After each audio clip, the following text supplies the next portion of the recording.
ভূমিকম্প আসে জমিনের মধ্যে, আল্লাহর এমন কিছু মুসলমান বান্দা থাকে, তারা বলে আমরা ভূমিকম্পের মোকাবেলা করতে প্রস্তুত। নাউজুবিল্লাহ, জোরে বলেন। ভূমিকম্পের মোকাবেলা আপনি করতে পারবেন না, আপনার ঈমান ঠিক নেই। ভূমিকম্পের মোকাবেলা করা যায় না, ঝড় তুফানের মোকাবেলা করা যায় না, বৃষ্টির মোকাবেলা করা যায় না। এই সব হলো আল্লাহ পাকের ছোট ছোট নিদর্শন।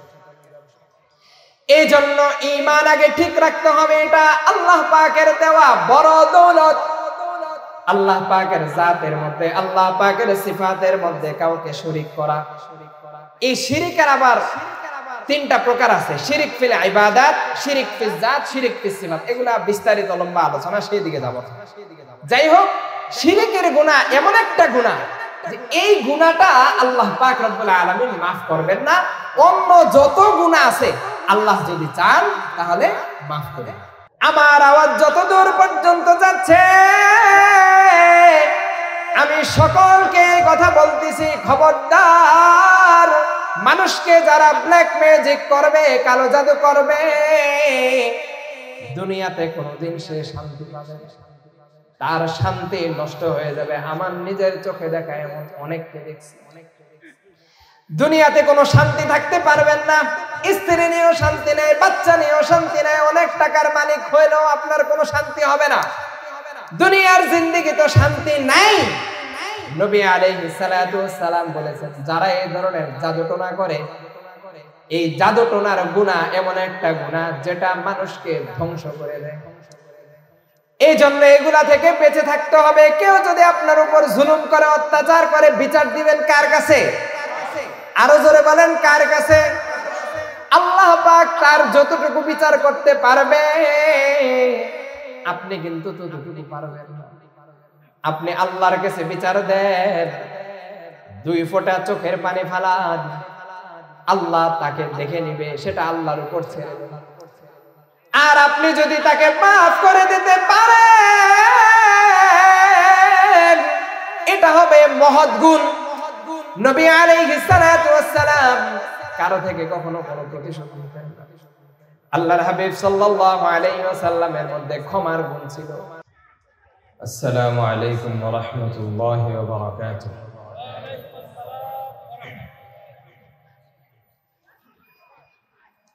আলহামদুলিল্লাহ,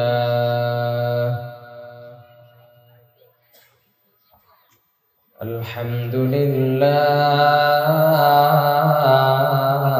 নাহমাদুহু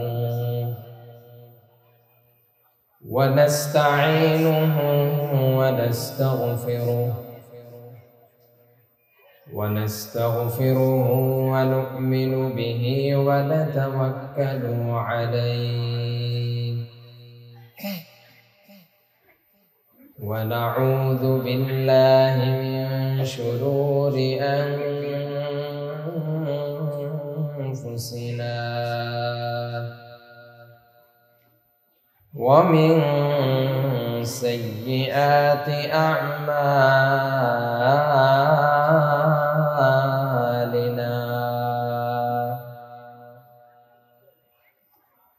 من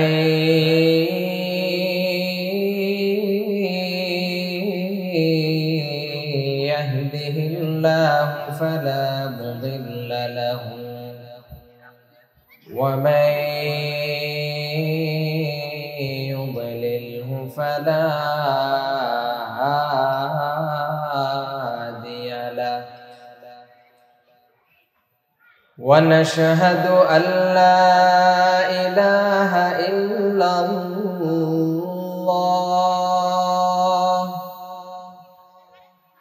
وحده لا شريك له لا نذير له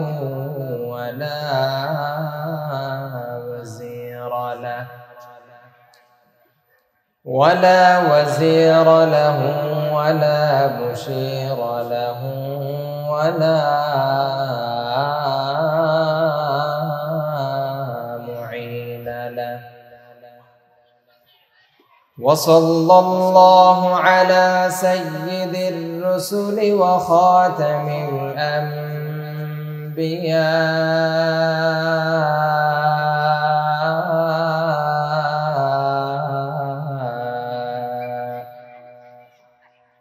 المبعوث إلى كافة الناس بشيرا ونذيرا وداعيا إلى الله بإذنه وسراجا منيرا أما بعد فأعوذ بالله من الشيطان الرجيم بسم الله الرحمن الرحيم ولو ترى إذ وقفوا على النار فقالوا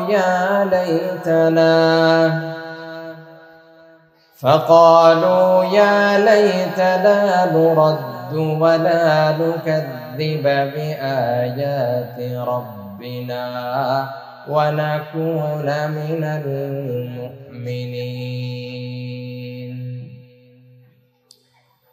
وأيضا قال الله عز وجل ويقول يا ليتني لم أشرك بربي أحدا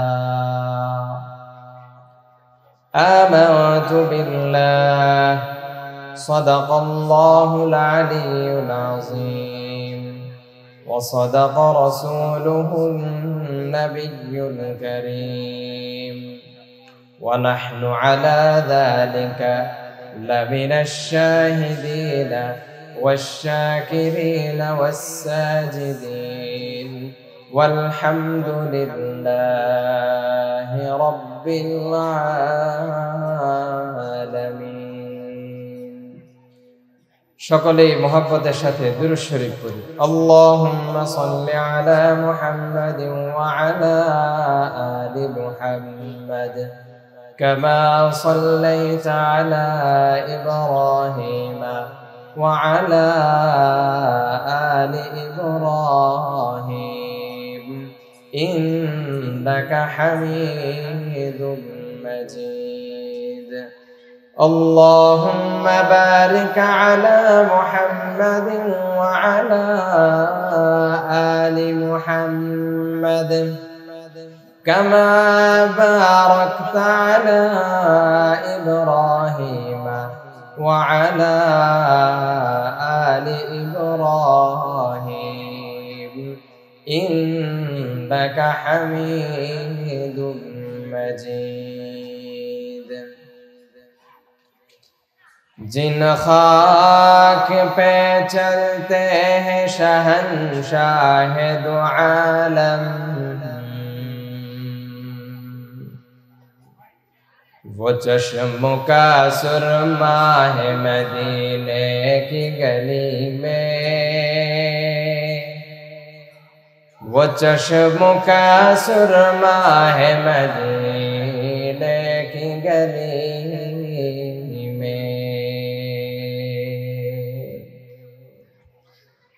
हर सिमते से आती है सदा अहल तमन्ना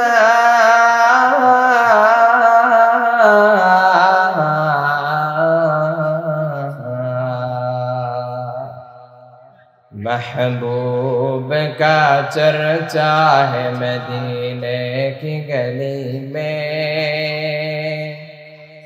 महबूब का चर्चा है मदीने की गली में बलगल अला बिकमालिही कशफत दुजा बिजमालिही हसनत जमीउ खिसालिही सल्लु अलैहि व आलिही।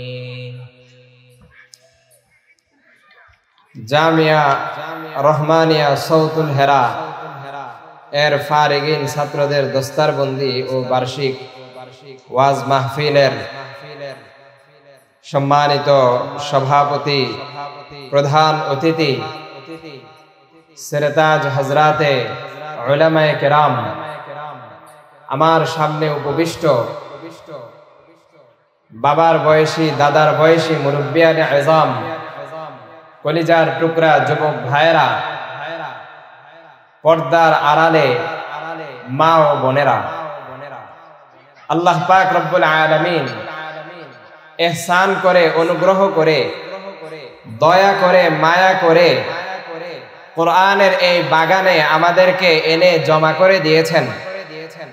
এই জন্য আমরা খুশি না বেজার? আওয়াজ করে বলতে হবে, আরো জোরে, খুশি না বেজার? যেহেতু আল্লাহ পাক রব্বুল আলামিন আমাদেরকে নিয়ে এসেছেন, এই জন্য একেবারে প্রোগ্রামের শেষ পর্যন্ত থেকে আখিরে মুনাজাত করে তারপর আমরা যাব ইনশাআল্লাহ। আমরা আখিরে মুনাজাত করে যাব তো ইনশাআল্লাহ? কারা কারা শেষ পর্যন্ত থাকবো? দুই হাত উঠাই, নারায়ে তাকবীর, নারায়ে তাকবীর। আল্লাহ পাক আমাদেরকে শেষ পর্যন্ত বসার তৌফিক দান করুন। মাহফিলগুলো কোরআন হাদিস শিখার একটা ভ্রাম্যমান মঞ্চ। এখান থেকে আমরা কোরআন হাদিস সম্পর্কে জানবো, শুনবো, দিক নির্দেশনা নিব, সেই অনুযায়ী আমাদের জীবন আমরা পরিচালনা করব। কিন্তু দেখা যায় মাহফিলের প্যান্ডেলে যে পরিমাণ লোক, এই মাহফিলের প্যান্ডেল থেকে রাস্তাঘাটে এবং বাজারে লোক বেশি থাকে, ঠিক কিনা জোরে কন? আশপাশে বহু ভাই ঘোরাফেরা করতেছে, কিন্তু ভিতরে এসে বসার তৌফিক হয় না। কর্তৃপক্ষ যারা মাহফিলের আয়োজন যারা করে, তারা জানে একটা প্রোগ্রাম শুরু থেকে শেষ পর্যন্ত নিয়ে যাওয়া কতটা কঠিন। এত কিছু করা হয়, সেটা তো ভালোর জন্যই করা হয়, যাতে করে কোরআন হাদিসের কিছু বাণী আমরা শুনতে পারি। এই কোরআনের এই বাগানগুলো প্রতিদিন থাকে না, বছরে একবার মাত্র। আগামীকাল এটা থাকবে না, বছরে একবার অল্প সময় মাত্র হয়। কত সময় আমাদের এদিক সেদিক নষ্ট হতে থাকে, কত সময় চলে যেতে থাকে। ঘরে বসে যখন মোবাইল হাতে নেই, কত সময় আমাদের চলে যায় না? তাহলে আমাদের জীবন থেকে কিছু সময় আল্লাহর জন্য, কোরআনের জন্য, হাদিসের জন্য যদি দিতে না পারি, তাহলে আমার আপনার জীবনের অস্তিত্ব কেন? জীবনের অস্তিত্বটা কেন যদি আল্লাহর জন্য একটু সময় দিতে না পারি? হ্যাঁ, আল্লাহর জন্য তখনই সময় দিতে প্রস্তুত হয় যখন আল্লাহ পাক রব্বুল আলামিন একটু লাড়া দিয়ে দেন। আল্লাহ যখন একটু লাড়া দিয়ে দেন, আল্লাহর শক্তিটা যখন আল্লাহ দেখিয়ে দেন, তখন মসজিদগুলোতে মুসল্লিদের মাধ্যমে ভরপুর হয়ে যায়। আহা, এর আগে যদি আল্লাহর এই বান্দারা মসজিদে এসে 5 ওয়াক্ত নামাজ যদি জামাতের সাথে আদায় করত, আল্লাহর বিধান যদি মেনে চলতো, তাহলে আল্লাহ পাক এই লাড়াটাও দিতেন না, ঠিক কিনা জোরে? মুআজ্জাজ মুহতারাম ভাই, দোস্ত আর বুজুর্গ, এজন্য প্রোগ্রামের শেষ পর্যন্ত আমরা বসে আলোচনা শুনবো ইনশাআল্লাহ। কোরআন এবং হাদিসের মধ্যে এমন কিছু গুনাহের কথা উল্লেখ আছে, যে গুনাহগুলো করার কারণে মৃত্যুর পরে মানুষ এটা আকাঙ্ক্ষা করবে, আফসোস করবে, আর বলতে থাকবে, হায় এই গুনাহগুলো কেন করলাম? যদি এই গুনাহ যদি না করতাম, এই গুনাহ যদি আমার থেকে না হতো, আফসোস করতে থাকবে আর বলতে থাকবে, কেন এই গুনাহটা করলাম? রোজে মাহশার, হাসরের দিন, হাসরের ময়দানে আফসোস করতে থাকবে আর বলতে থাকবে, এই গুনাহটা যদি আমার থেকে সংগঠিত না হতো। ওই সমস্ত গুনাহ সমূহের মধ্যে থেকে একটা হলো কিয়ামতের দিন মানুষ আফসোস করতে থাকবে আর বলতে থাকবে, হায় ঈমানের উপর যদি আমাদের জিন্দেগিটা আমরা কাটাতাম, ঈমানের উপর যদি আমাদের জিন্দেগি আমরা কাটাতাম, এই আফসোস তারা করতে থাকবে। এই বাচ্চারা এখানে কারা আছেন, একটু এরা চিল্লাচিল্লি করছেন, সরাই দেন এদেরকে মেহেরবানি করে। যারা বসে আছে তাদের তো আলোচনা শুনতে সমস্যা হবে। ভলান্টিয়ার ভাইরা, পরিবেশ শান্ত রাখতে ভালো। আমাদের ছাত্র যাদেরকে স্বেচ্ছাসেবক হিসেবে নিয়োগ করা হয়েছে, মেহেরবানি করে মাহফিলের ভেতরের পরিবেশ শান্ত রাখতে ভালো হয়। যারা দাঁড়িয়ে আছে ভাই, মেহেরবানি করে বসলে ভালো হয়। ডিলিফোর্ড মোড় পর্যন্ত আমরা কোনো যানবাহন রাখবো না। মাহফিলের সৌন্দর্য নষ্ট হয় এমন কোনো কাজ করবো না ইনশাআল্লাহ। আল্লাহ পাক আমাদেরকে তৌফিক দান করেন, জোরে বলেন আমিন।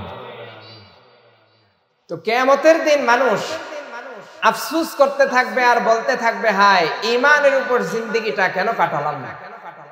এই ব্যাপারে আল্লাহ পাক রব্বুল আলামিন সূরা আনআমের 27 নম্বর আয়াতে আল্লাহ পাক বলেন, ওয়ালাউ তারা ইয ওয়াকিফু আলান নারি ফাকালু ইয়া লাইতানা নুরাদ্দু ওয়ালা নুকাযযিবা বিআয়াতি রাব্বিনা ওয়া নাকুনা মিনাল মুমিনিন।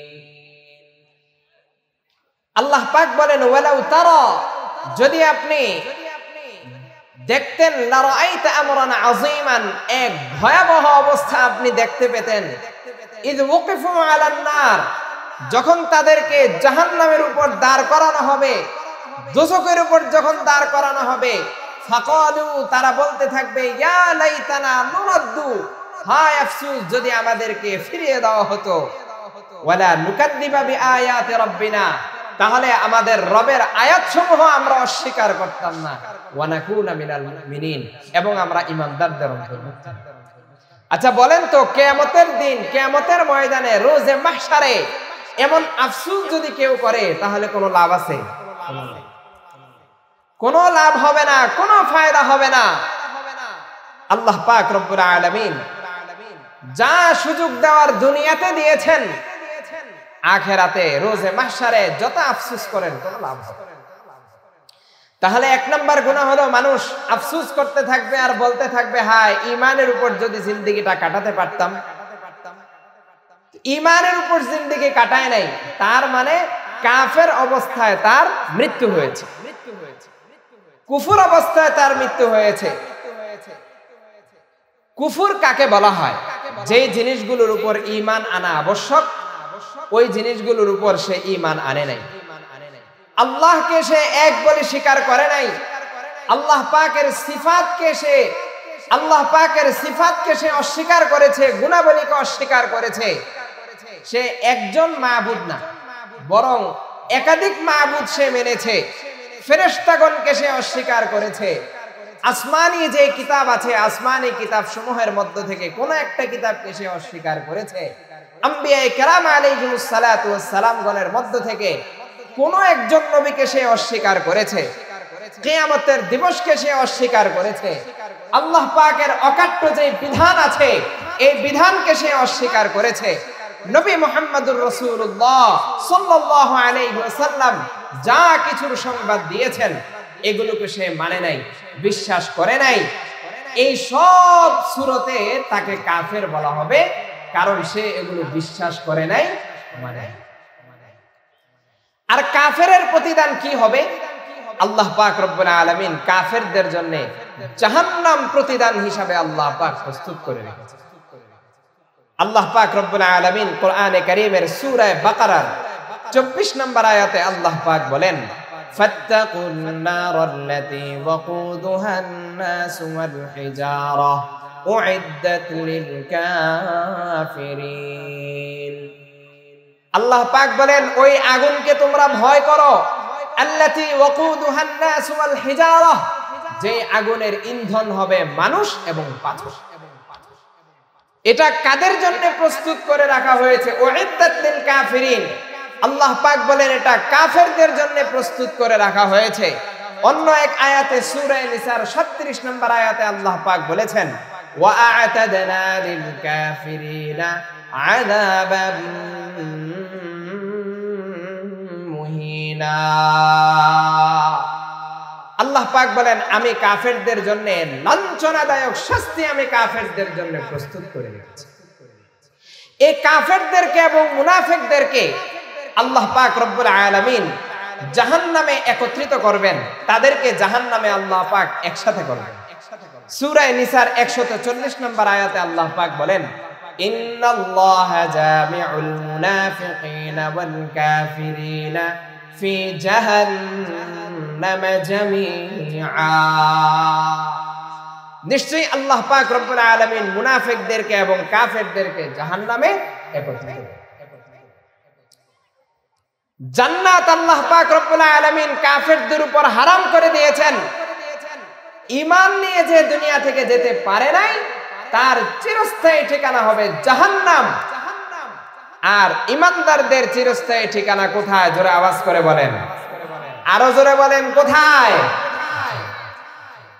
আল্লাহ পাক রব্বুল আলামিন সূরা আরাফের 50 নম্বর আয়াতে আল্লাহ পাক বলেন ওয়ানাদা আসহাবুন নারি আসহাবাল জান্নাতি আন আফিদু আলাইনা মিনাল মাই আও মিম্মা রাযাকাকুমুল্লাহ। আল্লাহ পাক বলেন জাহান্নামবাসীরা জান্নাতবাসীদেরকে ডেকে বলবে আন আফিদু আলাইনা মিনাল মা,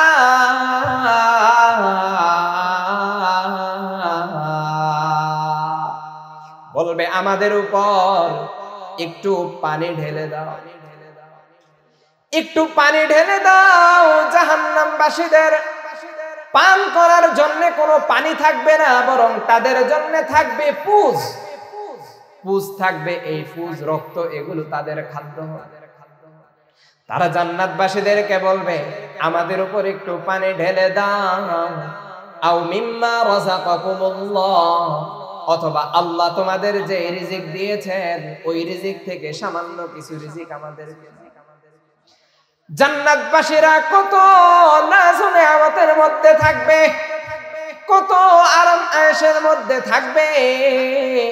আল্লাহ পাক রব্বুল আলামিন নেককার বান্দাদের জন্য জান্নাতটাকে এমন ভাবে সাজিয়েছেন, কেমন ভাবে সাজিয়েছেন। আল্লাহু আকবার কাবীরা, হাদিসে কুদসির মধ্যে এসেছে আল্লাহ পাক বলেন আ'দাতু লিইবাদিয়াস সালিহিনা মা লা আইনুন রাআত ওয়ালা উযুনুন সামিআত ওয়ালা খাতারা আলা কলবি বাশারিন। আমি আমার নেককার বান্দাদের জন্য জান্নাতকে এমন কিছু জান্নাতে প্রস্তুত করে রেখেছি মা লা আইনুন রাআত, যা কোনো চক্ষু কোনোদিন দেখেনি, ওয়ালা উযুনুন সামিআত, কোনো কান ওই ব্যাপারে কোনোদিন শুনেনি, ওয়ালা খাতারা আলা কলবি বাশারিন, কোনো মানুষের অন্তরে ওই ব্যাপারে কোনোদিন চিন্তাও আসেনি। সুবহানাল্লাহ, জোরে কোন, আরো আস্তে কোন, আরো আস্তে, আরো জোরে বলেন না সুবহানাল্লাহ। এত কিছু আল্লাহ পাক জান্নাতবাসীদের জন্য প্রস্তুত করে রেখেছেন। জান্নাতবাসীরা আল্লাহু আকবার কাবীরা দুনিয়ার জিন্দেগিতে কল্পনা করলেও আপনার কল্পনা আপনার চিন্তা ওই পর্যায়ে কোনোদিন পৌঁছবে না। আল্লাহ পাক জান্নাতবাসীদের জন্য এমন সব কিছু প্রস্তুত করে রেখেছেন, ওই জান্নাতে আমাদের যেতে মনে চায়নি। কার কার মনে চায় দুই হাত উঠান, আল্লাহু আকবার জোরে বলেন, আল্লাহু আকবার। আল্লাহ আমাদের সবাইকে জান্নাতে একসাথে রেখো, জোরে বলেন আমিন, আরো জোরে আমিন। আল্লাহু আকবার কাবীরা। ওই জান্নাতে যেতে হলে এমন কাজ করতে হবে যেই কাজ করলে আমরা জান্নাতে যেতে পারব। জান্নাতে যেতে হলে নামাজ পড়া যাবে না নাকি? জান্নাতে যেতে হলে নামাজ পড়তে হবে, রোজা রাখতে হবে, যাকাত ফরজ হয়ে গেলে যাকাত দিতে হবে, হজ ফরজ হয়ে গেলে হজ করতে হবে। ইসলামের প্রত্যেকটা বিধান গুরুত্ব সহকারে পালন করতে হবে। মুআজ্জাজ মুহতারাম ভাই ও দোস্ত আর বুজুর্গ, সব সময় এই দোয়া করতে হবে আল্লাহ পাক রব্বুল আলামিন যেন আমাদের মৃত্যুটা ঈমানের উপর দেয়। সব সময় এই দোয়া করতে হবে, আল্লাহ পাক যেন আমাদের মৃত্যুটা ঈমানের উপর দেয়। সবাই চান কিনা ঈমানের উপর মৃত্যু হোক? ঈমানের উপর মৃত্যু না হলে কোনো খায়ের নাই, কোনো কল্যাণ নাই, উপায় নাই। মৃত্যু যে কোনো সময় আসতে পারে, যে কোনো সময় মৃত্যুর ডাক এসে যেতে পারে। আমিও জানি না, আপনিও জানেন না মৃত্যুর ডাক কবে আসবে। আজ সকালে দেখেন হঠাৎ করে এমন এক অবস্থা, জমিনের এমন কম্পন, ঘুম থেকে উঠেও কিন্তু আমরা কল্পনা করি নাই আল্লাহ পাক তার জমিনকে আজকে এমন ভাবে লড়া দিবে। আমরা কল্পনা করি নাই। হয়তো যদি আর 1-2 সেকেন্ড থাকতো, হয়তো আমরা এইভাবে এখন একসাথে হতে পারতাম। আল্লাহ পারেন কিনা জোরে বলেন? আল্লাহ আছেন কিনা জোরে বলেন? আসমানকে সৃষ্টি করেছে জোরে বলেন? জমিনকে সৃষ্টি করেছে জোরে বলেন? আল্লাহ পাক রব্বুল আলামিন এই সামান্য সামান্য ছোট ছোট আল্লাহ পাক বিপদ দেন, পরীক্ষা করেন। আল্লাহ পাক চান যাতে করে আমরা আল্লাহর দিকে ফিরে যাই। এজন্য সব সময় এই দোয়া করতে হবে আমাদের যেন খাতেমা বিল খায়র হয়, আমাদের মৃত্যুটা যেন ঈমানের উপর হয়। অনেক সময় দেখা যায় বান্দা সারা জীবন নেক আমল করেছে, কিন্তু শেষ সময় দুনিয়া থেকে যাওয়ার আগে আল্লাহ পাক তার থেকে ঈমানের মতো মহান দৌলত আল্লাহ পাক তার থেকে ছিনিয়ে নিয়েছেন। এমন একটা ঘটনা আছে আত-তাযকিরাতুল কুরতুবী এই কিতাবের মধ্যে একটা ঘটনা লিখেছে। মিশরের একজন বড় আবেদ, বড় জাহেদ, বড় আল্লাহওয়ালা, বড় বুজুর্গ, সব সময় ইবাদত করত, মসজিদের মধ্যেই থাকতো। তার চেহারার মধ্যে ইবাদতের ছাপ, ইবাদতের নূর, জিকিরের নূর তার চেহারার মধ্যে সব সময় থাকতো। একদিন ওই ব্যক্তি আযান দেওয়ার জন্য মসজিদের মিনারে আরোহণ করলো। ওই মিনারের নিচে ছিল এক খ্রিস্টানের ঘর। হঠাৎ তার নজর পড়লো ওই খ্রিস্টানের ঘরের দিকে। তাকিয়ে দেখলো খ্রিস্টানের সুন্দরী রূপসী এক কন্যা সন্তান ঘরের মধ্যে আছে। ওই নারীর দিকে তার দিল টান হলো, দিলের আকর্ষণ হলো, ওই নারীর দিকে আকৃষ্ট হয়ে গেল। সাথে সাথে আযান দেওয়ার পরিবর্তে ওই খ্রিস্টানের ঘরে চলে আসলো। আসার পর ওই নারী জিজ্ঞাসা করে, তুমি কি চাও? আমার ঘরে তুমি কেন আসছো? তখন ওই ব্যক্তি বলে, আমি আসছি, আমি তোমাকে চাই, এই জন্যই আমি তোমার কাছে এসেছি। খ্রিস্টান ওই নারী বলল, ক্বালাত লাহু আনতা মুসলিম ওয়া আনা নাসরানিয়া। তখন ওই কন্যা বলল, ওই নারী বলল, তুমি তো হইলা মুসলিম, আমি তো হইলাম খ্রিস্টান। আর মুসলমানদের সাথে খ্রিস্টানদের বিবাহ হয় না, এটা জানেন তো নাকি? হ্যাঁ, অমুসলিমদের সাথে বিবাহ হয়। হ্যাঁ, কেউ কেউ বলে আহলে কিতাবদের সাথে বিবাহ নাকি জায়েজ। আহলে কিতাব মানে ইহুদি খ্রিস্টান যারা, তো আহলে কিতাবদের সাথে বিবাহ জায়েজ আছে। ওই আহলে কিতাব তো এখন নাই। যে আহলে কিতাবের কথা বলা হয়েছে, ইহুদি তারাও কাফের, খ্রিস্টান তারাও কাফের। আহলে কিতাব বলতে এখন কেউই নেই, এটি সব কাফের। এদের সাথে বিবাহ কি নাই? ওই নারী বলল, তুমি তো মুসলিম, আমি তো খ্রিস্টান। ওয়া আবি লা ইউযাওবিজুনি মিনকা, আর আমার বাবা তোমার সাথে আমাকে কখনো বিবাহ দিবে না। তাহলে তোমাকে এখন বিবাহ করার উপায় কি? বলে, তুমি খ্রিস্টান হয়ে যাও, তাহলে আমার সাথে তোমার বিবাহ হয়ে যাবে। নাউজুবিল্লাহ জোরে বলেন। তারপর ফাতানাসসারা লিয়াতাযাওয়াজাহা, ওই আবেদ জাহেদ আল্লাহওয়ালা বুজুর্গ এত ইবাদত করত, বিবাহের জন্য খ্রিস্টান হয়ে গেল, বিবাহের জন্য খ্রিস্টান হয়ে গেল। তারপরে কি হলো দেখেন, ওয়া আকামা মাআহা ফিদ দার ফালাম্মা কানা ফি আসনা'i যালিকাল ইয়াওম রাকিয়া ইলা সাতহিন কানা ফিদ দারি ফাসাকাতা মিনহু ফামাতা। সে বিবাহ করেছিল তার উদ্দেশ্য পুরা করার জন্য, তার কাম চাহিদা পুরা করার জন্য।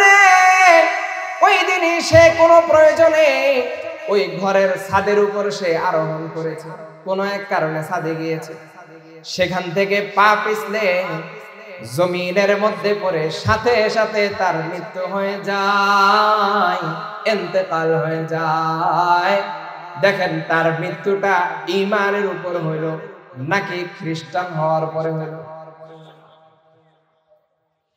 ও আমার ভাইয়েরা, আমার বন্ধুরা, ঈমানের ব্যাপারে কারো সাথে সামান্য পরিমাণও কোনো আপোষ থাকবে না। ঈমান আল্লাহ পাকের দেওয়া অনেক বড় নেয়ামত, আল্লাহ পাকের দেওয়া অনেক বড় দৌলত। যদি কেউ বলে তোকে মেরে ফেলবো, বলবেন মেরে ফেল, আমি ঈমান ছাড়তে পারবো না। যদি কেউ বলে তোকে আগুনে নিক্ষেপ করব, তুই বেঈমান হয়ে যা।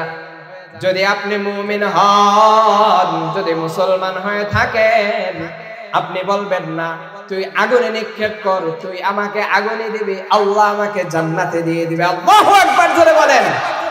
ঈমানের ব্যাপারে সামান্য পরিমাণে কোনো আপোষ থাকবে না। ফেরাউন মুসা আলাইহিস সালাতু ওয়াস সালামের সাথে টক্কর দেওয়ার জন্য মিশরের যত বড় বড় জাদুকর আছে বলে সবগুলোর জমা কর, নির্দেশ। সব জাদুকরেরা এসে গেল মুসা আলাইহিস সালাতু ওয়াস সালামের সাথে টক্কর দেওয়ার জন্য। আচ্ছা বলেন তো, মুসা আলাইহিস সালাতু ওয়াস সালাম তিনি জাদুকর নাকি তিনি সত্য পয়গম্বর? তিনি জাদুকর। জাদুকরেরা এসে তারা তাদের রশি এবং লাঠি নিক্ষেপ করলো, সাপ হয়ে গেল।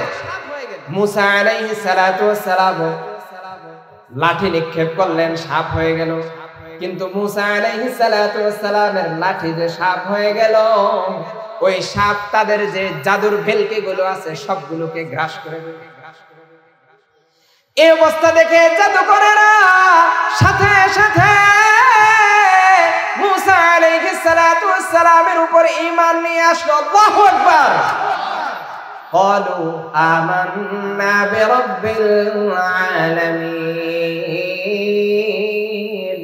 رب موسى وهارون।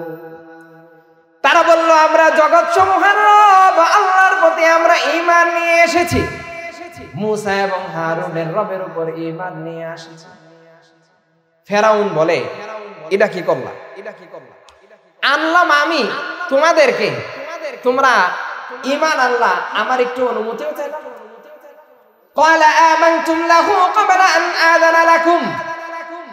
এই আমি অনুমতি দেওয়ার আগে ঈমান নিয়ে আসলাম। إنه لكبيركم الذي علمكم السحر فلأقطعن أيديكم وأرجلكم من خلاف ولأصلبنكم في جذوع النخل।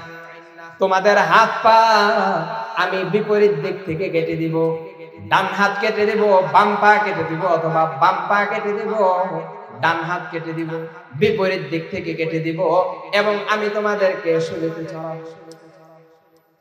জাদুকরেরা বলে যা ইচ্ছা তা কর, আমরা রব্বুল আলামিনের উপর ঈমান নিয়ে এসেছি।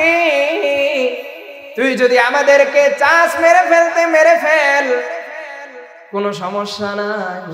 আমরা জগৎ সমূহের রবের উপর আল্লাহর উপর আমরা ঈমান নিয়ে এসেছি। তুই মারবে, আমার আল্লাহ আমাদেরকে জান্নাতে দিয়ে দিন। সুবহানাল্লাহ জোরে। तौहीद की अमानत सीनों में है हमारे,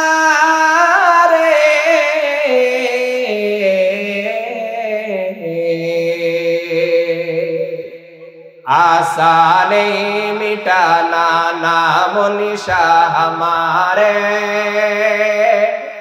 आसान ही मिटाना नाम निशान हमारा। বর্তমানে সারা দুনিয়ার বেঈমানেরা চায় মানচিত্র থেকে মুসলমানদেরকে একবারে শেষ করে দে। মুসলমানদেরকে শেষ করা এত সহজ কথা কয় না। আরো জোরে কোন। মুসলমান তো বীরের জাতি, মুসলমান হযরতে ওমরের জাতি, খালিদ ইবনুল ওয়ালিদের জাতি। মুসলমানদেরকে যারা চাবে মানচিত্র থেকে নিস্তারাবদ করতে, তারাই নিস্তারাবদ হয়ে যাবে, ঠিক কিনা জোরে বলেন। এই জন্য মুসলমান গর্জন দিতে হবে। মুসলমানকে দেখলে মনে হয় মুসলমানের গর্জন নাই। মুসলমানের যখন গর্জন থাকবে, কাফের, মুশরিক, বেঈমান, বদ্দিন যারা আছে, মুসলমানদের গর্জনের ভয়ে তাদের দিলের মধ্যে কম্পন শুরু হয়ে যাবে, ঠিক কিনা জোরে কোন। গর্জন আছে আপনাদের? আছে? নারায়ে তাকবীর, নারায়ে তাকবীর, নারায়ে তাকবীর। ইসলামের দুশমনেরা, মুসলমানদের দুশমনেরা, নারায়ে তাকবীর। এভাবে গর্জন দিয়ে মুসলমানদের সামনে অগ্রসর হতে হবে। মুআজ্জাদ মুহতারাম ভাই, দোস্ত আর বুজুর্গ, এই জন্য সব সময় দোয়া করতে হবে আল্লাহ পাক রব্বুল আলামিন যেন আমাদের মৃত্যু দেয়, ঈমানের উপর যেন আমাদের মৃত্যু হয়। ঈমান আল্লাহ পাকের দেওয়া অনেক বড় নিয়ামত, অনেক বড় দৌলত। তাহলে মানুষ এই আফসোস করতে থাকবে কিয়ামতের দিন, হায় আমার মৃত্যু যদি ঈমানের উপর হতো, হায় যদি ঈমানের সাথে আমাদের জীবনটা আমরা কাটাতে পারতাম। মুআজ্জাদ মুহতারাম ভাই, দোস্ত আর বুজুর্গ, রোজে মাহশারে যে সমস্ত কারণে মানুষ আফসোস করতে থাকবে, তার মধ্যে 2 নাম্বার হলো মুশরিকরা এই কথা বলতে থাকবে, হায় আমার রবের সাথে যদি আমি কাউকে শরীক না করতাম, যদি আমি কাউকে শরীক না করতাম, আল্লাহর সাথে যদি কাউকে আমি অন্য কাউকে যদি আমি সাব্যস্ত না করতাম, তাহলে আমার ঠিকানা জাহান্নাম হতো না, আমার ঠিকানা কোথায় হতো?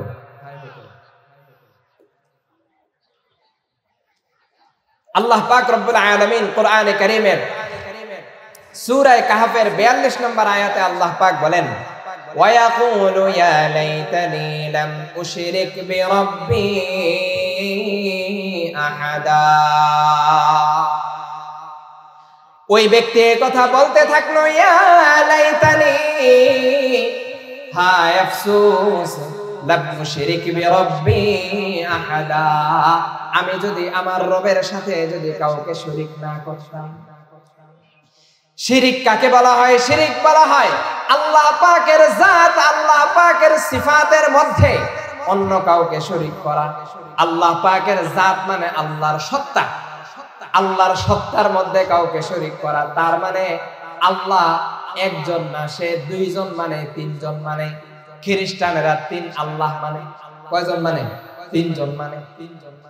ঠিক তেমনি ভাবে যারা অগ্নি পূজক তারা 2 খোদা মানে, আর যারা মূর্তি পূজা করে তারা 1-2 জন না, এদের ভগবানের কোনো শেষ নাই, এদের ভগবানের কোনো কি নাই, শেষ। বহু ভগবান, বহু খোদা তাদের অভাব। আল্লাহ পাকের জাতের মধ্যে কাউকে শরীক করা। 2 নাম্বার আল্লাহ পাকের সিফাত, আল্লাহ পাকের গুণাবলীর মধ্যে কাউকে শরীক করা।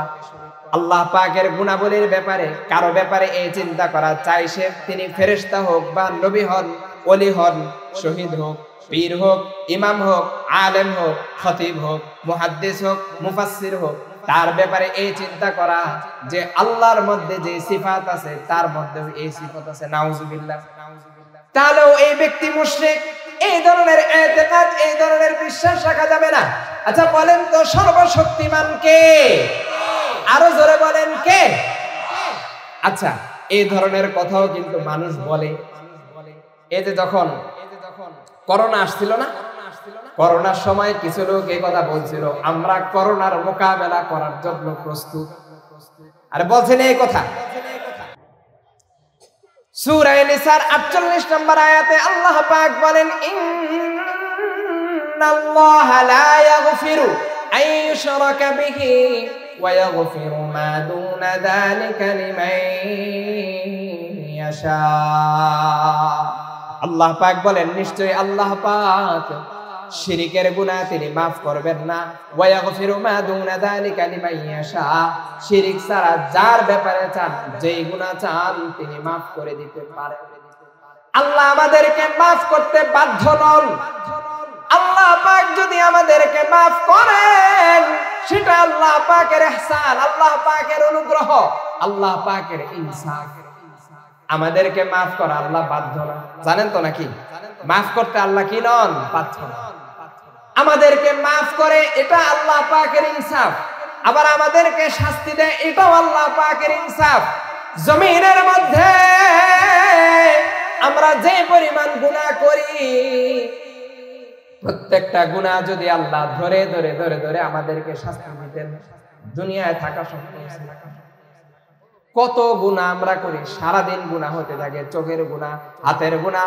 পায়ের গুনাহ কল্পনার গুনাহ হতেই থাকে মুআজ্জাজ মুহতারাম আল্লাহ পাক রব্বুল আলামিন বলেন যারা শিরক করে তারা বড় গুমরাহ বড় পথভ্রষ্ট সূরা নিসার 116 নম্বর আয়াতে আল্লাহ বলেন ইন্নাল্লাহা লা ইয়াগফিরু আন ইউশরাকা বিহি ওয়া ইয়াগফিরু মা দুনা যালিকা লিমান ইয়াশা ওয়া মান ইউশরিক বিল্লাহ যে ব্যক্তি আল্লাহর সাথে শিরক করলো ফাকাদ দাল্লা দালালান বাঈদা সে পথভ্রষ্ট হয়ে দূরে গিয়ে এইজন্য মুশরিকরা কিয়ামতের দিন আফসোস করে বলতে থাকবে হায় আমি কেন শরীক করলাম কেন দুনিয়ার জিন্দেগিতে আমি শরীক করলাম এই আফসোস করতে থাকবে আল্লাহ পাক রব্বুল আলামিন মুশরিকদের উপর জান্নাতকে আল্লাহ পাক হারাম করে দিয়েছেন সূরা মায়েদার 72 নম্বর আয়াতে আল্লাহ পাক বলেন লাকাদ কাফারাল্লাযীনা ক্বালু ইন্নাল্লাহা হুয়াল মাসীহু ইবনু মারইয়াম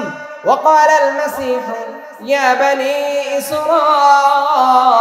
ইসরাঈল আ'বুদুল্লাহা রাব্বী ওয়া রাব্বাকুম ইন্নাহু মান ইউশরিক বিল্লাহ ফাকাদ হারামাল্লাহু আলাইহিল জান্নাহ ওয়া মাওয়াহুন নার ওয়া মা লিয-যালিমিনা মিন আনসার আল্লাহ পাক বলেন কুফরি করেছে যারা এই কথা বলেছে ইন্নাল্লাহা হুয়াল মাসীহু ইবনু মারইয়াম নিশ্চয় আল্লাহ তিনি মাসীহ ইবনে মারইয়াম নাউযুবিল্লাহ জোরে কর আরো জোরে বলেন নাউযুবিল্লাহ ওয়া ক্বালাল মাসীহু হযরতে ঈসা আলাইহিস সালাতু ওয়াস সালাম বলেছেন ইয়া বানী ইসরাঈল আ'বুদুল্লাহ হে বনি ইসরাঈল তোমরা আল্লাহর ইবাদত করো রব্বি ওয়া রাব্বাকুম যিনি আমার রব তোমাদের রব ইন্নাহু মান ইউশরিক বিল্লাহ নিশ্চয় যে আল্লাহর সাথে শরীক করলো যে আল্লাহর সাথে শরীক করবে ফাকাদ হারামাল্লাহু আলাইহিল জান্নাহ আল্লাহ পাক তার উপর জান্নাতকে হারাম করে দিয়েছে এইজন্য মুশরিক যারা আল্লাহর জাত ও সত্তার মধ্যে সিফাতের মধ্যে যারা শরীক সাব্যস্ত করে শিরক যারা করে আল্লাহ পাক রব্বুল আলামিন তাদের উপর জান্নাতকে হারাম করে দিয়েছেন তাদের চিরস্থায়ী ঠিকানা হবে জাহান্নাম আর ঈমানদারের চিরস্থায়ী ঠিকানা হবে জান্নাত ঈমানদার যদি গুনাহ করে ওই গুনাহের কারণে আল্লাহ পাক জাহান্নামে অল্প কিছু সময় শাস্তি দিয়ে তার চিরস্থায়ী ঠিকানা হবে কোথায় জোরে বলেন ঘুমায় যেতেছেন নাকি হ্যাঁ মাত্র কিন্তু বাজে 6:48 ঘুম কিন্তু অনেক দেরি আছে যদি রাত্রে 12টা বাজতো তাহলে আপনাদের সাথে আমি একটু 10 মিনিট ঘুমায় বিশ্রাম নিয়ে নিতাম মাত্র 6:48 ঢাকা শহরে 6:48 মানে দিনের 6:48 বা দিনের 8:48 এজন্য কারো ঘুম আসে নাকি ঘুম আসে কারো হ্যাঁ সবাই সজাগ আছেন তো নাকি আলোচনা চলবে না বন্ধ হবে চলবে আলোচনা চলবে না বন্ধ হবে আরো জোরে বলেন কারা কারা সতেজ আছেন বলেন নারায়ে তাকবীর নারায়ে তাকবীর আল্লাহু আকবার জোরে বলেন আল্লাহু আকবার ঘুম গেছে তো তলে নাকি যাদের ঘুম আসতেছিল আল্লাহ পাক কথাগুলো মনোযোগ দিয়ে শোনার তৌফিক দান করেন বলেন আমিন শিরকের দ্বারা আমল জয় হয়ে যায় নষ্ট হয়ে যায় আল্লাহ পাক রব্বুল আলামিন সূরা আনআমের 88 নম্বর আয়াতে আল্লাহ পাক বলেছেন ওয়ালাউ আশরাকু লাহাবিতা আনহুম عما كانوا يعملون। এই আয়াতের আগে আল্লাহ পাক অনেক নবীগণের কথা আল্লাহ পাক বলেছেন। ওই নবীগণের কথা আলোচনার পরে আল্লাহ পাক বলেন, যালিকা হুদাল্লাহি ইয়াহদি বিহি মান ইয়াশাউ মিন ইবাদি ওয়ালাউ আশরাকু লাহাবিতা আনহুম মা কানু ইয়ামালুন। যেই নবীগণের কথা আল্লাহ পাক বলেছেন, আল্লাহ পাক বলেন যদি তারা শিরক করত তাহলে তাদের থেকেও তাদের আমলগুলো নিষ্ফল হয়ে যেত, ওগুলো বাতিল হয়ে যেত, নষ্ট হয়ে যেত। এই জন্য শিরকের দ্বারা যাবতীয় সমস্ত আমলগুলো কি হয়ে যায়? নষ্ট হয়ে যায়। মুআজ্জাজ মুহতারাম ভাই দোস্ত আর বুজুর্গ, বুখারী শরীফের মধ্যে এসেছে নবী আলাইহিস সালাতু ওয়াস সালাম বলেছেন 7টি ধ্বংসাত্মক গুনাহ। কয়টা? জোরে কোন, আরো জোরে কয়টা? এই 7টি ধ্বংসাত্মক গুনাহ। এই 7টি ধ্বংসাত্মক গুনাহ থেকে আমাদের বিরত থাকতে হবে, বেঁচে থাকতে হবে। নবী করিম সাল্লাল্লাহু আলাইহি ওয়াসাল্লাম বলেন, ইজতানিবুস সাবাল মুবিকাত, তোমরা 7টি ধ্বংসাত্মক গুনাহ, যে 7টি গুনাহ ধ্বংস করে দিবে এমন 7টা গুনাহ থেকে তোমরা বেঁচে থাকবা। মনোযোগ সহকারে শুনেন। 1 নাম্বার আশশিরকু বিল্লাহ। জোরে বলেন আশশিরকু বিল্লাহ। বলেন আশশিরকু বিল্লাহ। সবাই বলেন আশশিরকু বিল্লাহ। আশশিরকু বিল্লাহ 1 নাম্বার আল্লাহর সাথে শরীক করা। 1 নাম্বার আল্লাহর সাথে শরীক করা। আল্লাহর সাথে শরীক করা এমন একটা গুনাহ, এমন একটা পাপ, যেই পাপ আপনাকে একেবারে ধ্বংস করে দিবে। 2 নাম্বার ওয়াস সিহরু, জাদু টোনা, ব্ল্যাক ম্যাজিক। এগুলো এখন ঘরে ঘরে অভাব নাই। যার সাথে কারো সাথে কোন একটা মতের অমিল হয়েছে, এরে কালো জাদু করে দেয়, আছে না নাই? এই কালো জাদু মুসলমানদেরকে করে নাকি কাফেররা মুসলমানদেরকে করে? মুসলমানরা মুসলমানদেরকে সব থেকে বেশি কালো জাদু করে। এখন বর্তমানে অভাব নাই, ঘরে ঘরে কালো জাদুর সমস্যা।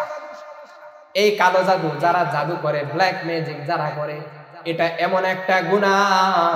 আমার মাইকের আওয়াজ যত দূর পর্যন্ত যাচ্ছে, আমি শুধু মানুষদেরকে বলতেছি এবং না জিন্নাতদেরকেও বলতেছি। কারণ কিছু কিছু জিন আছে যারা মানুষদেরকে সমস্ত ব্ল্যাক ম্যাজিক করে, কালো জাদু করে। আর যদি আপনি তাকে মাফ করে দিতে পারেন, এটা হবে মহৎ গুণ। কিয়ামতের ময়দানে তার আমলের পাল্লা ভারী হবে না, আপনার আমলের পাল্লা ভারী হবে। তো 2 নাম্বার গেল as-sihr। 3 নাম্বার ওয়াকাতলুন নাফস আল্লাতী হারামাল্লাহু ইল্লা বিল হক, অন্যায় ভাবে কাউকে হত্যা করা। যেই জানকে আল্লাহ সম্মানিত করেছেন, অন্যায় ভাবে আপনি কাউকে হত্যা করে দিলেন। এখন তো মানুষকে হত্যা করা এটা একেবারে সহজ, 1-2 ব্যাপার। পিস্তল বের কর, মার, ঠিক মুহূর্তের মধ্যে শেষ হয়ে যায়। এটা এখন কিছু মনে হয় না। বিশেষ করে যদি বাংলাদেশ হয়, বাংলাদেশে তো মানুষের জানের কোনো মূল্যই নাই, ঠিক কিনা? জোরে কোন, আরো জোরে কোন, ঠিক কিনা? এই জাদু টোনার মধ্যে কিন্তু পুরুষদের থেকে মহিলারা এক্সপার্ট বেশি, এরা এই কাজগুলো বেশি করে। এজন্য মা বোনেরা যে কথাটা বলছি এটা মনে রাখেন, এটা মনে রাখবেন। অনেক বড় গুনাহের মধ্যে আপনি লিপ্ত। দুনিয়ার জিন্দেগিতে তো শান্তি হবেই না, আপনার আখিরাতও হবে। যাই হোক, বলতেছিলাম ওয়াকাতলুন নাফসুল্লাতী হারামাল্লাহু ইল্লা বিল হক, মানুষকে মেরে ফেলা, হত্যা করা, এটা স্বাভাবিক মনে হয়। আর যদি আমার সোনার বাংলাদেশ হয় তাহলে তো সেটা কিছুই না। বাংলাদেশের মানুষ এক দল বলে ক্ষমতায় যাব, আরেক দল বলে না আমরা ক্ষমতায় যাব। আমরা সাধারণ পাবলিক, সাধারণ মানুষ যারা আছি আমরা পৃষ্ঠ, ঠিক কিনা? জোরে কর। এটি শুনলে কষ্ট হয়। ওই দল ক্ষমতায় যাবে, মানুষ মারে, সেই দল ক্ষমতায় যাবে, মানুষ মারে। আর সাধারণ মানুষ, আমার দেশের সাধারণ মানুষ, তারা পৃষ্ঠ হচ্ছে। এগুলো করেন না, আল্লাহর কাছে হিসাব দিতে হবে। অন্যায় ভাবে কাউকে হত্যা করা যাবে না, এটা জঘন্য অপরাধ। আল্লাহ পাক কোরআনের মধ্যে এই ব্যাপারে মারাত্মক কথা বলেছেন, وَمَن يَقْتُلْ مُؤْمِنًا مُتَعَمِّدًا فَجَزَاؤُهُ جَهَنَّمُ خَالِدًا فِيهَا وَغَضِبَ اللَّهُ عَلَيْهِ وَلَعَنَهُ وَأَعَدَّ لَهُ عَذَابًا عَظِيمًا। আল্লাহ পাক কোন গুনাহের ব্যাপারে এত মারাত্মক কথা বলে না, বলছে ইচ্ছাকৃত যদি এভাবে কোন মুমিনকে হত্যা করা হয়, আল্লাহর ক্রোধ তার উপর, আল্লাহর লানত তার উপর, চিরস্থায়ী সে জাহান্নামী হবে। এত মারাত্মক মারাত্মক ধমক আল্লাহ পাক দিয়েছেন। এগুলো কি আমরা দেখি না? এই জন্য অন্যায়ভাবে কাউকে হত্যা করা এটা মারাত্মক গুনাহ। ওয়া আকলুর রিবা, এরপর হলো সুদ। ওয়া আকলুর রিবা, সুদ খাওয়া, সুদ ঘুষ। সুদ ঘুষ আপনারা চিনেন তো নাকি? সুদ চিনেন তো নাকি চিনেন না? সুদ ঘুষ, এই সুদ ঘুষের ব্যাপারেও কথা বলা যায় না। সুদ ঘুষের ব্যাপারে যদি ইমাম সাহেব, খতিব সাহেব যদি মসজিদে কথা বলে, তাদের চাকরি থাকে না, আছে না নাই? তাহলে আপনি সুদ খান কেন, ঘুষ খান কেন? সুদকে তো আমি হারাম করি নাই, আল্লাহ সুদকে হারাম করে দিয়েছেন, আমি হারাম করি না। তাহলে আমার সাথে রাগ কেন? রাখতে হবে আল্লাহর সাথে।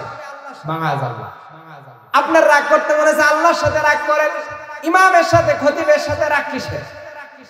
এই জন্য এই যারা সুদ খায়, নবী আলাইহিস সালাতু ওয়াস সালাম বলেছেন এটা ধ্বংসাত্মক গুনাহ, তাকে ধ্বংস করে দিবে। ওয়া আকলু মালিল ইয়াতীম, এতিমের মাল খাওয়া। এতিমের মাল গ্রাস করা যাবে না, ভক্ষণ করা যাবে না, তার হক তাকে ন্যায্যভাবে বুঝিয়ে দিতে হবে। ওয়া তাওয়াল্লি ইয়াউমাজ যাহফি, যুদ্ধের ময়দান থেকে পেট দেখে পলায়ন করা। ওয়া কাযফুল মুহসানাতিল মুমিনাতিল গাফিলাত, সতী নারীদের উপর জিনা, ব্যভিচারের তুহমত দেওয়া, অপবাদ দেওয়া।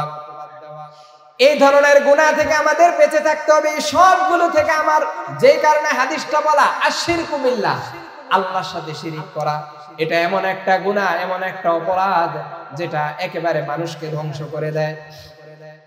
বুখারী শরীফের মধ্যে আরো এসেছে, হযরত আনাস রাদিয়াল্লাহু তাআলা আনহু থেকে বর্ণিত, তিনি বলেন নবী করিম সাল্লাল্লাহু আলাইহি ওয়াসাল্লাম কবিরা গুনাহ সমূহের কথা উল্লেখ করেছেন।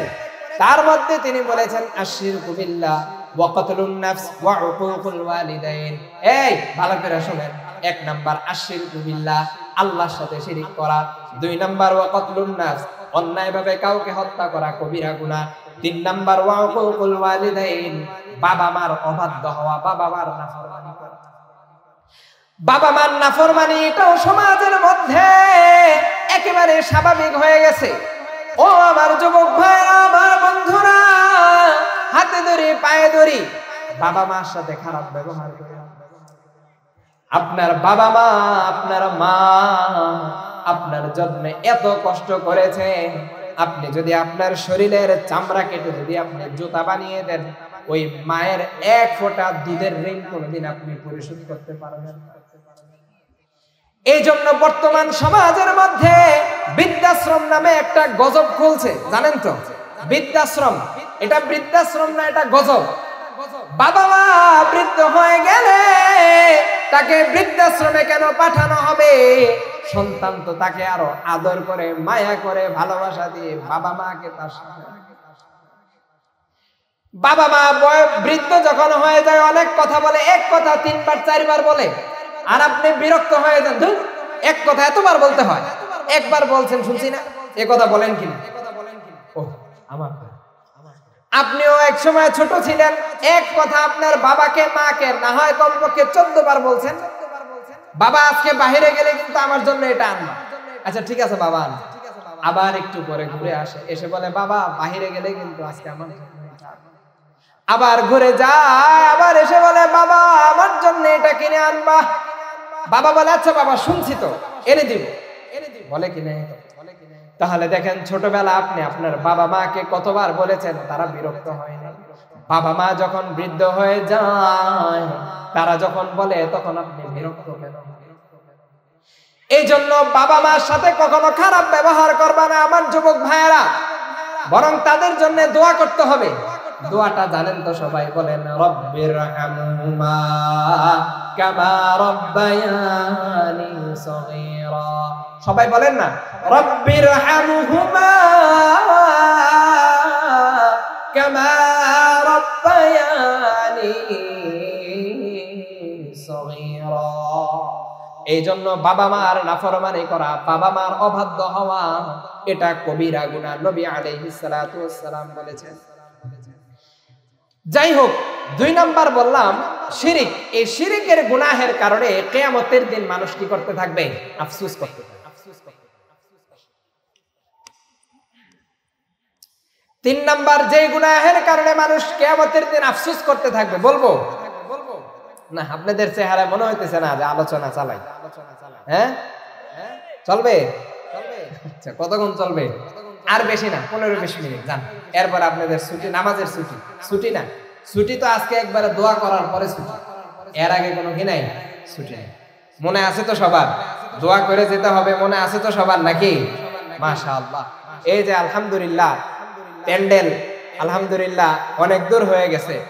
আমরা আশাবাদী আমাদের আরো যে সকল ভাইয়েরা আছে তারাও প্যান্ডেলে চলে আসবে ইনশাআল্লাহ। আল্লাহ পাক তাদেরকে আসার তৌফিক দান করেন, জোরে বলেন আমিন। আরো জোরে বলেন আমিন। তারা আসুক, রহমতের ফেরেশতারা চতুর্দিকে আছে, পরিবেষ্টন করে আছে। এই রহমতের ফেরেশতাদের বেষ্টনীতে আমরা থাকতে চাই কি চাই না? জোরে বলেন। এখানে কি নাচ হইতেছে, গান হইতেছে, যাত্রাপালা হইতেছে? তাহলে যাত্রাপালা, নাচ গানের মধ্যে যে অনুষ্ঠান হয় সেগুলোতে ভিড় থাকে, কোরআন হাদিসের আলোচনায় ভিড় থাকে না কেন? ও মুসলমান, বিবেককে কাজে লাগান। বিবেকের মধ্যে পচন ধরেছে, বিবেকের মধ্যে পচন ধরেছে। আমার আপনার সফলতা হলো কোরআন হাদিসের মধ্যে।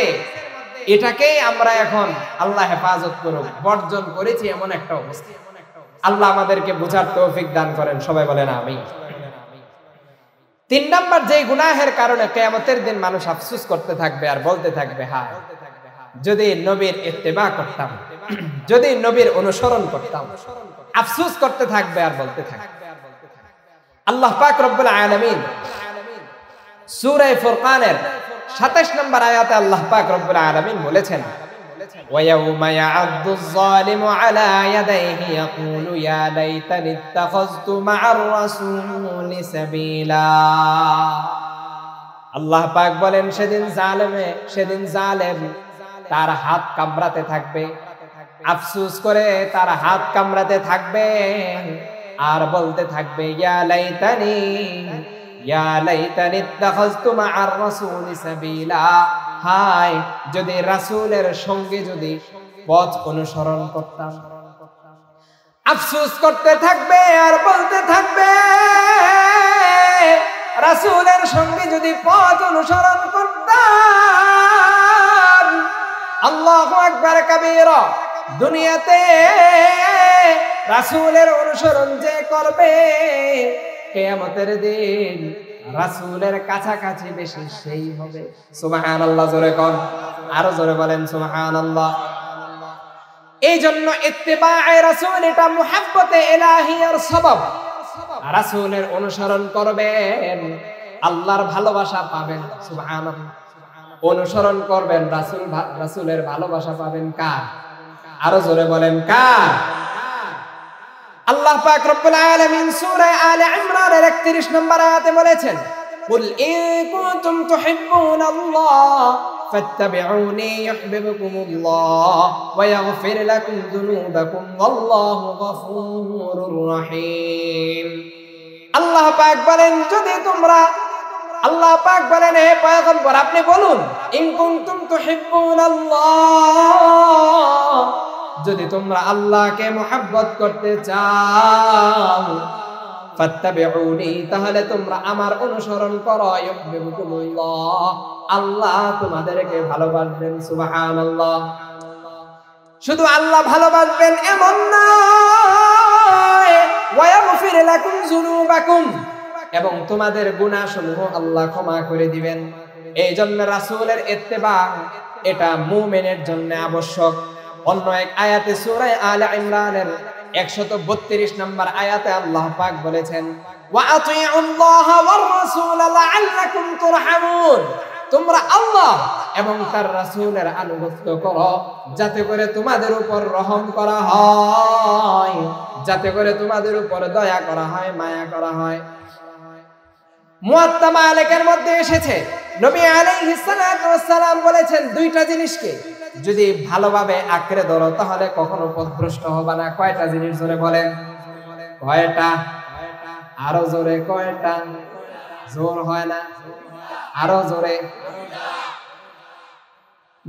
এই দুইটা জিনিস যদি ভালোভাবে যদি আঁকড়ে ধরেন, নবী আলাইহিস সালাতু ওয়াস সালাম বলেন তুমি কখনো বিভ্রান্ত হবে না, পথভ্রষ্ট হবে না।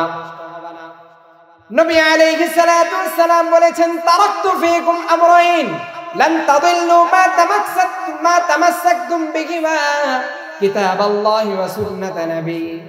নবী আলাইহিস সালাতু ওয়াস সালাম বলেন আমি তোমাদের মাঝে দুটি জিনিস রেখে গেলাম, এই দুটি জিনিসকে যদি ভালোভাবে মজবুতভাবে আঁকড়ে ধরো তাহলে তোমরা কখনোই পথভ্রষ্ট হবে না। এক নাম্বার কিতাবুল্লাহ, জোরে বলেন এক নাম্বার কিতাবুল্লাহ। কিতাবুল্লাহ কোনটা?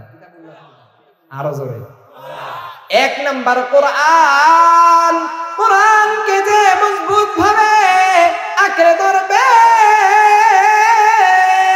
পথভ্রষ্ট হবে না। আপনি যা চাবেন সব কোরআনের মধ্যে আছে। যা আপনার দরকার, ব্যক্তিগত জীবন পরিচালনার জন্য যা দরকার কোরআনে আছে, রাষ্ট্র পরিচালনার জন্য যা দরকার কোরআনের মধ্যে আছে, সমাজ পরিচালনার জন্য যা দরকার কোরআনের মধ্যে আছে। এমন কোন বিষয় নাই যেটা কোরআনের মধ্যে নাই। এই জন্য কোরআন যদি মজবুত ভাবে আঁকড়ে ধরেন তাহলে পথভ্রষ্ট হবেন না। আচ্ছা, কোরআন মজবুত ভাবে আঁকড়ে ধরা মানে কি? ভালোভাবে ধরেন যাতে করে নিচে না পড়ে, এরকম নাকি? মজবুত ভাবে আঁকড়ে ধরার অর্থ কি? তার উপর আমল করতে হবে। জোরে বলেন, তার উপর আমল করতে হবে। দুই নাম্বার ওয়া সুন্নাত নবী, তার নবীর সুন্নাত, নবী আলাইহিস সালাতু ওয়াস সালামের আদর্শ, নবী আলাইহিস সালাতু ওয়াস সালামের সুন্নাত, এটা আমাদের মজবুত ভাবে আঁকড়ে ধরতে হবে। রাসূলের সুন্নাত আছে না নাই? জোরে বলেন। ছোট ছোট সুন্নাত, বড় বড় সুন্নাত আছে না নাই? ঘুম থেকে ওঠা থেকে নিয়ে একেবারে রাতে বিছানায় যাওয়া পর্যন্ত সুন্নাত আছে না নাই? ওই সুন্নতের অনুসরণ আমরা করি না, খবরও নাই। সুন্নতের অনুসরণ করি না, খবরও নাই। এই জন্য নবী আলাইহিস সালাতু ওয়াস সালামের সুন্নতের অনুসরণ করতে হবে। যে রাসূলের সুন্নতের অনুসরণ বেশি করবে সে কিয়ামতের দিন রাসূলের বেশি কাছে থাকতে পারবে।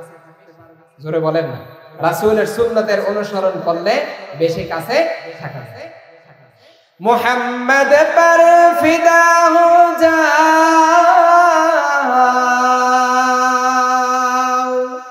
কে মকবুলে খুদা হো যাও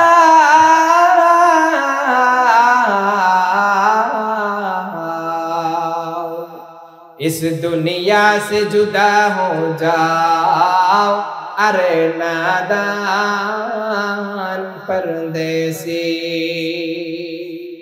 मुहम्मद सल्लल्लाहु अलैहि वसल्लमेर ऊपर আল্লাহু আকবার কবীরা দুরূদ পাঠ করতে হবে বেশি বেশি। শুক্রবার গেল, আজকে দুরূদ পাঠ করছিলেন নি বেশি বেশি?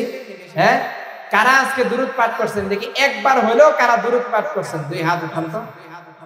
আল্লাহ আমাদেরকে বেশি বেশি দুরূদ পাঠ করার তৌফিক দান করে। জোরে বলেন আমিন। শুক্রবারে বেশি বেশি দুরূদ পাঠ করবেন। নবী আলাইহিস সালাতু ওয়াস সালামের উপর যত বেশি দুরূদ পাঠ করবেন দুনিয়ার যাবতীয় সমস্ত কাজ আপনার জন্য তত বেশি সহজ। যাই হোক, আলোচনার মূল কথা ছিল তিনটা। এই তিনটা আলোচনা করলাম যে সমস্ত গুনাহের কারণে মানুষ কিয়ামতের দিন আফসোস করবে। আরো অনেক গুনাহের কথা আছে, এগুলো লম্বা এবং বিস্তারিত আলোচনা, এত লম্বা আলোচনার দিকে যাওয়া যাবে না। এই জন্য ঈমানের উপর আমাদের জিন্দেগি কাটাতে হবে। আমাদের ঈমানকে ঠিক রাখতে হবে। আমাদের চিন্তা ভাবনা খেয়ালের মধ্যেও যেন সামান্য পরিমাণ শিরকের কোনো গন্ধ যেন না থাকে। 3 নাম্বার হলো রাসূলের ইত্তেবা, রাসূলের অনুসরণ করতে হবে। এই সবগুলো বিষয় মেনে কোরআন হাদিসের উপর যদি পরিপূর্ণভাবে যদি আমরা চলতে পারি তাহলে দুনিয়াতেও আমাদের সফলতা, আখিরাতেও আমাদের সফলতা। আল্লাহ পাক রব্বুল আলামিন আমাদেরকে কোরআন হাদিসের উপর পরিপূর্ণভাবে আমল করার তৌফিক দান করুন। সবাই বলেন আমিন। আরো জোরে বলেন আমিন। আখিরু দাওয়ানা আলহামদুলিল্লাহি রাব্বিল আলামিন। Presents by Kuakata media centre. হক্কানি আলেমদের নিত্য নতুন ভিডিও পেতে আমাদের চ্যানেলটি সাবস্ক্রাইব করুন। কুয়াকাটা মিডিয়া সেন্টার, ইসলামিক বিনোদনের বিশ্বস্ত সঙ্গী।